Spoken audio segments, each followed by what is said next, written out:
3008 je verjetno najstarejši model v ponudbi Peugeota, ki pa še kar vztraja. Se prav spomnim, ko so ga leta 2008 prvič predstavili in smo ga vozili v okolici Dubrovnika, Peugeot pa tudi 7 let kasneje še vedno verjame, da je dovolj dober. Nekaj lepotnih popravkov tu in tam, pa je dovolj moderen. Ker gre samo za manjše popravke, seboj pelje tudi vse, kar nas je že prej motilo. Nekatere voznike na primer moti, da je tale konzola v sredini tako masivna, da je potem kljub velikosti avtomobila malo prostora za odlaganje malenkosti, čeprav je tukaj ogromen predal. No, drugim pa je seveda všeč ta občutek kot v avionu. Še stikala so takšna. Ja, tukaj pa kljub prenovi še vedno izgleda zastarelo, ker so stikala še iz tistih starih Peugeotov. Višina avtomobila, ki je verjetno glavni razlog za nakup, morda komu daje napačen vtis, da gre za križanca, ki se lahko vozi tudi po terenu. Daleč od tega, samo malo više postavljen Peugeot je tole. Logično, s tem se tudi nagiba malo bolj, je pa vožnja zato kar udobna in dovolj prijetna, če ste veliko na avtocesti.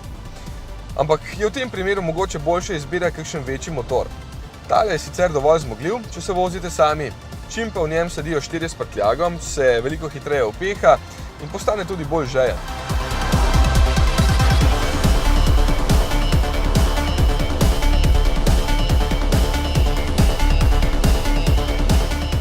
Novi motor Euro 6 ima samo 1,2 litra delovne prostornine in na papirju prepričljivih 96 kW, torej 130 konjev.